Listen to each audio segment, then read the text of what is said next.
Welcome to Machinery World. Good afternoon, sir. Myself, Salahuddin. I am from Trivandrum. ഞാനൊരു YouTube channel run ചെയ്യുന്നുണ്ട്. സാറിൻ്റെ ഈ പുതിയ മെഷീനെ സംബന്ധിച്ച് കേൾക്കാൻ കഴിയും.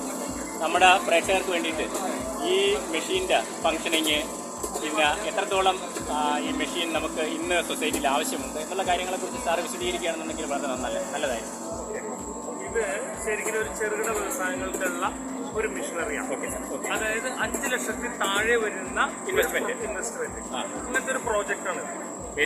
അതിലാണെങ്കിലും ഒരു സബ്സിഡി കിട്ടുകയാണെങ്കിൽ ഒരു 35% സബ്സിഡിയോടി കിട്ടും. അപ്പൊ അവർക്ക് ഒരു 3 ലക്ഷം രൂപയിൽ ഈ പ്രോജക്റ്റ് തീരും. 3 ലക്ഷം രൂപയിൽ ഇംപ്ലിമെന്റ് ചെയ്യാൻ പറ്റും. അപ്പൊ അതിന് വേണ്ട വേറെ പ്രത്യേകിച്ച് ഇതൊരു മീറ്റർ മാത്രമാണ് ഇനി അഡീഷണൽ ആയിട്ട് വരുള്ളൂ. അതായത് മാവ് ബ്ലെൻഡ് ചെയ്യാനുള്ള ഒരു മിക്സിംഗ് മെഷീൻ അതിനൊരു 3500 കൊടുത്ത ബ്ലെൻഡർ കിട്ടും. അപ്പൊ അതും കൂടി ഇതിനകത്ത് വേണ്ടി വരും. അപ്പൊ നമുക്ക് ഒരു 5 ലക്ഷത്തിൽ താഴെയുള്ള ഒരു പ്രോജക്റ്റ് സെറ്റ് ചെയ്യാം. ബാക്കിയുള്ള സാധനങ്ങളൊക്കെ എടുക്കാറോ മെറ്റീരിയലും മറ്റുള്ള സാധനങ്ങളൊക്കെ അങ്ങനത്തെ വേണ്ടിയുള്ള ഒരു മിഷനാണ്. ഇതിന്റെ ഈ നമ്മുടെ അച്ചപ്പത്തിന്റെ ഷെൽഫ് ലൈഫ് എത്ര വരും? നമുക്ക് നോർമലി ഇപ്പൊ ഞാൻ അച്ചപ്പം ഉണ്ടാക്കുന്ന ഒരാളാണ്. അച്ചപ്പം കൊടുക്കുന്നില്ല, ഞാൻ അച്ചപ്പം ഉണ്ടാക്കുന്ന ഒരാളാണ്. അപ്പൊ എനിക്കിതിന്റെ ലൈഫും അതിന്റെ കൂട്ടും അതിന്റെ തിയറിയുമല്ല 23 വർഷമായിട്ട് ഈ ഫീൽഡിലാണ്. അതായത് അച്ചപ്പം ഉണ്ടാക്കി തുടങ്ങിയ ആളാണ്. കൈയുണ്ട്. അതിന് ശേഷമാണ് ഞാൻ ഇവന്റിലോട്ട് പോയത്. അപ്പൊ നമുക്കറിയാം ഇപ്പൊ എന്റെ കയ്യിലിരിക്കുന്ന അച്ചപ്പത്തിന്റെ സൈസ് 220 ഗ്രാം 10 ഇത് ഞാൻ വെക്കുന്നത് 27 രൂപയ്ക്ക് 25 രൂപ 27 രൂപ കോസ്റ്റ് വരും. അത് ഞാൻ ബ്ലെൻഡ് ചെയ്യുന്ന മെറ്റീരിയലിന്റെ സൂപ്പർ ക്വാളിറ്റി മെറ്റീരിയൽ. ഒരു അങ്ങനെ സൂപ്പർ ക്വാളിറ്റി എന്ന് എനിക്ക് പറയാൻ പാടില്ല, എന്നാലും മറ്റുള്ളവരെ ഒരു ചീത്തയില്ലാത്ത രീതിയിൽ വൃത്തിയായിട്ട് ഉണ്ടാക്കുക, ഹൈജീനിക് ആയിട്ട് ഉണ്ടാക്കുക, ഇതൊക്കെയാണ് എൻ്റെ ആവശ്യങ്ങൾ. അപ്പോൾ നമ്മളൊരു ഇൻവെസ്റ്റ് ചെയ്ത് നമുക്ക് അതിനകത്ത് എടുക്കാവുന്ന ഒരു നല്ല ക്വാളിറ്റിയിൽ വരുമ്പോൾ ഒരു 25 രൂപ ടു 27 രൂപ വരെ ഇതിന് കോസ്റ്റ് വരും. അതായത് ഇതിന്റെ ഷെൽഫ് ലൈഫാണ് പ്രധാനം. ഇത് നമുക്ക് ഓയിൽ ഇമ്പോർട്ടൻ്റ് ആണ്. Oil is very important. അപ്പോൾ ഓയിൽ നല്ലതാണ് അതിനകത്ത് യൂസ് ചെയ്യണമെങ്കിൽ നമുക്കൊരു നല്ല രീതിയിൽ വലിയ രീതിയിൽ ചീത്താകാതെ ഒരു 45 ദിവസം ഷെൽഫ് ലൈഫിൽ നമുക്ക് സൂക്ഷിക്കാൻ പറ്റും. അതും അതിന് പുറമെ ഇപ്പം നമ്മൾ ഒരു നല്ല ചൂട് കാലത്താണെങ്കിൽ നമ്മൾ ഇതിന്റെ ഷെൽഫ് ലൈഫ് കുറച്ചുകൂടി താഴ്ത്തും. ഒരു 5 ദിവസം കൂടി നമ്മൾ താഴ്ത്തും. കാരണം നമുക്ക് ചൂട് കൂടുന്നതോടും അങ്ങനെ വരും. അപ്പൊ നമ്മളിതൊരു 40 ദിവസം. ഇനി അത് വെളിച്ചെണ്ണയിലോട്ട് പോകുമ്പോഴത്തേക്ക് ഒരു 10 ദിവസം ഒരു 15 ദിവസം മാക്സിമം അത്ര കിട്ടും. അതാണ് ഇതിന്റെ ഷെൽഫ് ലൈഫ്. ഇതിന്റെ പിന്നെ പ്രോഫിറ്റബിലിറ്റി കുറച്ച് സാറ് കാണുന്നത്. പിന്നെ പ്രോഫിറ്റബിൾ നമ്മളാണ് കാൽക്കുലേറ്റ് ചെയ്യേണ്ടത്. നമുക്കൊരു 25 രൂപ ഒക്കെ നമുക്ക് എല്ലാത്തിനും കൂടി ചെലവ് വരും. ട്രാൻസ്പോർട്ടേഷൻ അടക്കം.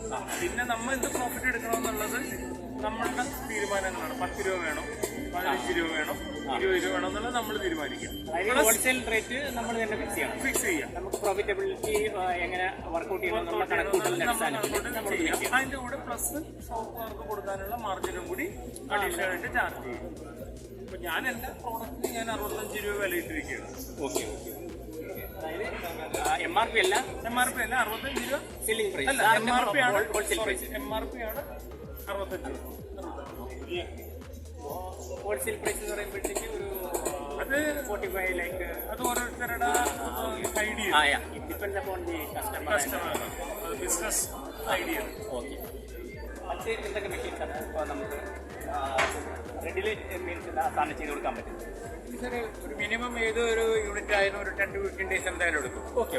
പിക്കഡ് യൂണിറ്റ് വരുമ്പോഴും അതെല്ലാം വരുന്നുണ്ട്. പിക്കഡ് ബ്ലെൻഡർ വരുന്നുണ്ട്, അതിന്റെ ഫില്ലിംഗ് മെഷീൻ വരുന്നുണ്ട്, ബോട്ട്ലിംഗ്, ക്യാപ്പിംഗ് എല്ലാം വരുന്നുണ്ട്. ഒരു ഫില്ലിംഗ് ഉണ്ട്, ക്യാപ്പിംഗ് ഉണ്ട്, ലേബലിംഗ് ഉണ്ട്. എല്ലാ മെഷീനും നമ്മൾ ചെയ്യുന്നതാണ്. അതായത് in a month you will be able to manufacture and market. Definitely we can. അതുപോലെ സോസ് ഉണ്ടാക്കുന്ന യൂണിറ്റ്, പിന്നെ പൈനാപ്പിൾ, ഡ്രാഗൺ ഫ്രൂട്ട്, അതിൻ്റെയൊക്കെ സോസ് അടക്കി അതിനൊക്കെ ഉണ്ടാക്കാൻ പറ്റും. അതിൻ്റെ യൂണിറ്റ് നമ്മൾ ഫുൾ യൂണിറ്റ് കൊടുക്കുന്നു. ഫ്രൂട്ട് മില്ല്, പൾപ്പർ, അത് നമ്മൾ കംപ്ലീറ്റ് സെറ്റ് ചെയ്ത് കൊടുക്കും. That means see, you can manufacture any sort of machine which the customer needs. Definitely. Custom made we can give as a advice, whatever they want to go for, we can make it, no problem. You can customize. We can customize, no problem. Okay, sir. പിന്നെ ഇവിടെ ഡിസ്പ്ലേയിലുണ്ട് sir. ഈ ഇവിടെ ഡിസ്പ്ലേയിൽ ഇല്ലാത്ത ധാരാളം machines ഉണ്ടാവുമല്ലോ, അത് machines ഒക്കെയാണ് ഞാൻ ഈ പറഞ്ഞത്. അതായത് സ്റ്റീം പുട്ടുപൊടി, അതൊരു വലിയ ബ്രാൻഡാണ് അത്. അത് നമുക്ക് 10 lakhs-ലും ചെയ്യാം, അത് 2 കോടിക്കും 3 കോടിക്കും ചെയ്യാം. ഓക്കെ ഓക്കെ പുട്ടുപൊടി അതുപോലെ മസാല ബ്രാൻഡും അതുപോലെ ഓട്ടോമൈസ് ചെയ്യും. ഫുൾ ഓട്ടോമൈസ്ഡ് ബ്രാൻഡാണ് ഞാൻ പറഞ്ഞത്. Okay packing starting to end fully automised brand. അത് 1 ടണ്ണിണ്ട്, 2 ടണ്ണിണ്ട്, 3 ടണ്ണിണ്ട്. അത് വലിയ വലിയ പാർട്ടികളൊക്കെ ചെയ്യുന്നത് അങ്ങനത്തെ നമുക്ക് ചെയ്യാൻ പറ്റും.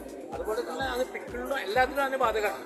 മസാലയ്ക്കായാലും അതിന് ബാധകമാണ്. അപ്പോൾ നമ്മൾ കസ്റ്റമറുടെ നീഡ് അനുസരിച്ചിരിക്കും. ചിലർ പറയും എനിക്ക് ചെറിയൊരു യൂണിറ്റ് ഒരു 500 kg പെർ ഡേ എടുക്കാവുന്ന യൂണിറ്റ് ആകുമ്പോൾ നമുക്കത് ചെയ്യാം. That will come within 10 lakhs rupees. All machineries complete machineries വരുന്നു.